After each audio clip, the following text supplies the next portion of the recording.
हिंदू अपने मुर्दों को क्यों जलाते हैं?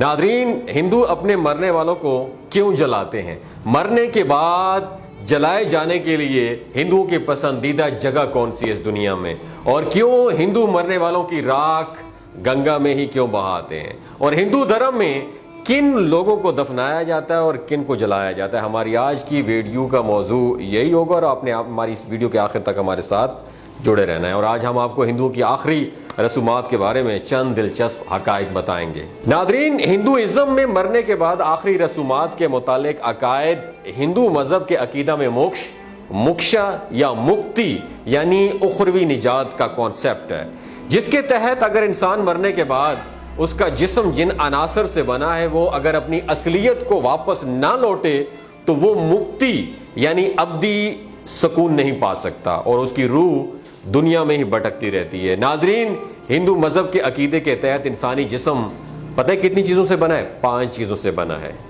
हमारे मुताबिक नहीं, हिंदुइज्म की बात कर रहा हूं। मिट्टी, पानी, आग, हवा और आकाश। आकाश यानी आसमान को कहते हैं। और हिंदुओं के मुताबिक इंसानी जिस्म को इन 5 चीजों से बनाकर दुनिया में भेजा गया है। मगर जब इंसान की मौत वाक़ई होती है तब इन चीजों को अपनी असलियत की तरफ लौटना पड़ता है। इसलिए हिंदू अकीदे में मुर्दे को इसलिए जलाया जाता है क्योंकि मरने के बाद इंसान की रूह आकाश यानी आसमान की तरफ लौट जाती है, जबकि मुर्दे को जलाने से उसके जिस्म के बाकी 4 अनासर में से आग जलने के बायस आग से धुआं हुआ जो होता है वो राख का कुछ हिस्सा उस धुएं की वजह से हवा से मिट्टी में मिल जाता है और बाद में जली हुई हड्डियों को पानी में बहा दिया जाता है, जिस तरह वो पानी से भी मिल जाता है। और हिंदुओं के अकीदे के मुताबिक जब भी किसी इंसान के मरने के बाद उसे जलाया जाता है तो बची हुई हड्डियों का वजन उतना होता है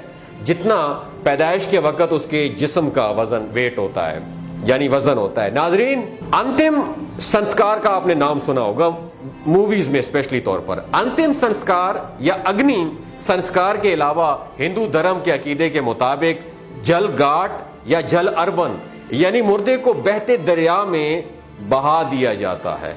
जल घाट भी हिंदू धर्म में क्रियाक्रम यानी आखिरी रसूमात जिसे हम तजहीज और तकफीन कहते हैं, अपने मजहब में उस रसूमात का एक हिस्सा होता है।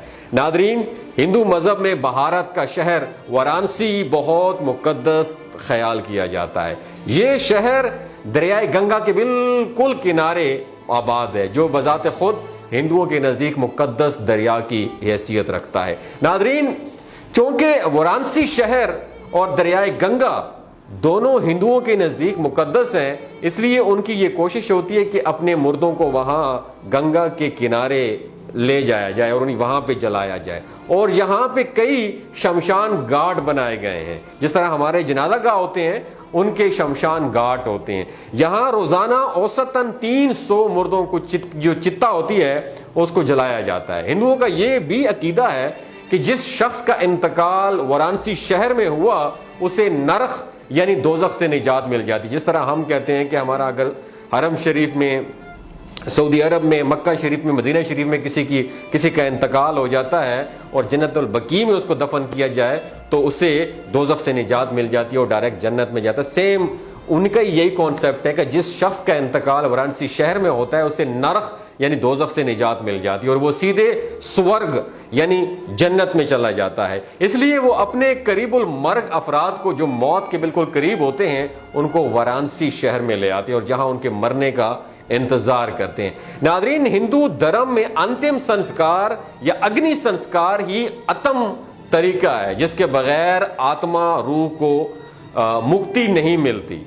दोस्तों, भारतीय रियासत उत्तर प्रदेश में वाक़े इस शहर वाराणसी में मरने के बाद यही गंगा किनारे उनकी जो है ना चिता वो जलाई जाती है और उनकी राख वही गंगा में बहा देते हैं और पीतल के एक छोटे से बर्तन में उसकी जो अस्थियां होती हैं यानी अध जली हड्डियां, उसको अस्थियां कहते हैं। अध जली हड्डियां खुसूसन सर और चेहरे की हड्डियां साथ लेकर वापस चले जाते हैं, जो बाद अज़ां मुकर्ररा मुद्दत के बाद उसी दरियाए गंगा में दोबारा बहा दी जाती हैं। जलाने से कब्ल मरने वाले शख्स को रंगीन कपड़ों में लपेटा जाता है और उसे फूलों की मालाएं पहनाई जाती हैं और उन्हें जलाने में अमूमन चंदन और संदल की लकड़ी इस्तेमाल की जाती है। वाज़ेह रहे कि वाराणसी का यह शमशान घाट भारत का सबसे बड़ा शमशान घाट है।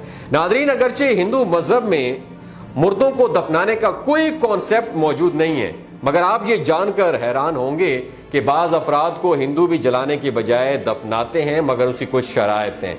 2 साल की उम्र से पहले इंतकाल करने वाले बच्चों को दफनाया जाता है, और वो अफराद जिन्हें ये मुकद्दस जानते हैं यानी पंडित वगैरह, उन्हें हिंदू जलाते नहीं हैं बल्कि जमीन में दफनाते हैं। उसकी वजह यह है कि हिंदुओं का ये कॉन्सेप्ट है, एक बिलीफ है, एक अकीदा है कि मरने वाले ने जिंदगी में जो भी गुनाह किए होते हैं वो आग में जलकर राख हो जाते हैं और खत्म हो जाते हैं, और उससे नरक यानी दोजख में उन गुनाहों की सजा नहीं मिलती।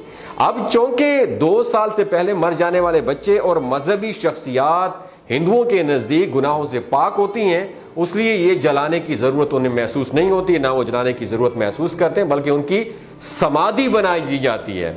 अब आपके जहन में आएगा ये समाधि क्या होती है। समाधि के लिए नाजरीन मुर्दों को आलती पालती मेडिटेशन जिस तरह हम करते हैं उस सूरत में बैठाकर उन्हें बिठाया जाता है, और उसी हालत में सीधा डायरेक्टली दफना दिया जाता है। और समाधि लेने वाले की कब्र आम कब्रों जैसी लंबी बनाने की बजाय, जिस तरह हम मुसलमानों की कब्र 6-7 फुट तकरीबन लंबी बनाई जाती है, उस तरह नहीं बनाई जाती, बल्कि चौकोर बनाई जाती है, और कब्र के ऊपर एक छोटा सा गुंबद नुमा बना दिया जाता है। बड़े मुजरिमों और खुदकुशी करने वालों की भी जलाने की बजाय उनको भी दफनाया जाता है, क्योंकि हिंदू अकीदे के मुताबिक उनके गुनाह इतने बड़े होते हैं कि वो आग में जलाने से भी खत्म नहीं होते। चित्ता जलाते वक्त ये मरने वाले शख्स के पांव जनूब की सिमत में रखते हैं, डायरेक्शन में। उसकी वजह यह होती है कि मौत के देवता यामा की सल्तनत जनूब में वाक़ है, जबकि मरने वाले का सर शुमाल की तरफ इसलिए रखा जाता है क्योंकि दौलत के देवता कोपेरा की सल्तनत शुमाल में वाक़ है। मरने वालों को आग में जलाने का मकसद उसे आग के देवता के हवाले करना होता है, ताकि उसे गुनाह जलाकर उससे गुनाह खत्म कर दिए। ये हिंदू अकायद में मौजूद है। नादरीन, हिंदुओं के अकीदे में जहां मुर्दे को जलाए जाने की यह वजह बयान की जाती है कि उन्हें गुनाहों से निजात मिलती है, वहीं पे एक और हैरतअंगेज वजह यह भी है कि हिंदू मत के पैरोकारों का अकीदा है कि मरने के बाद इंसान की रूह उसके जिस्म के इर्द गिर्द घूमती रहती है, क्योंकि एक तवील अरसा रूह ने जिस्म के साथ गुजारा होता है, इसलिए उसे जिस्म के साथ एक खास निस्बत पैदा हो जाती है और वो उसे छोड़ना नहीं चाहती। लिहाजा जब जिस्म को पूरी तरह आग में जलाकर खत्म कर दिया जाता है तो रूह उस उनसियत के जज्बे से मुक्ति पा जाती है, यानी आजाद हो जाती है और आसमानों की तरफ परवाज कर जाती है। दोस्तों, ये हिंदुओं के चंद अकायद हैं जो मुर्दों के हवाले से हैं, इसलिए मैंने आपके साथ शेयर किए। बहैसियत मुसलमान इल्म हासिल करना हर किसी का फर्ज है, और हमें अपने अकीदे के बारे में भी इल्म हासिल करना चाहिए, दूसरे मजहबों के बारे में भी इल्म हासिल करना चाहिए, क्योंकि मेरे नबी का फरमान है कि पैदाइश से लेकर कब्र तक इंसान को इल्म हासिल करना चाहिए, क्योंकि इससे आपका एक्सपोजर, एक्सपीरियंस बढ़ता है। ये वीडियो सिर्फ मैंने इसलिए आपके साथ शेयर की ताकि आपके इल्म में इजाफा हो और आप इसे पॉजिटिवली लें। खुदारा नेगेटिव नॉलेज को पॉजिटिव लीजिएगा ताकि आपको पता हो कि उनके अकायद क्या हैं और हमारे अकायद। अल्लाह ताला का शुक्र अदा कीजिए। फबिअय्यि आला रब्बिकुमा तुकज़्ज़िबान। इस्लाम में हमें बहुत ज़बरदस्त अकीदा अता किया है, हमें इस पे शुक्र अदा करना चाहिए, उस पर फ़ख्र करना चाहिए। अपना और अपने साथ जुड़े रिश्तों का ख्याल रखिएगा। अल्लाह हाफिज़।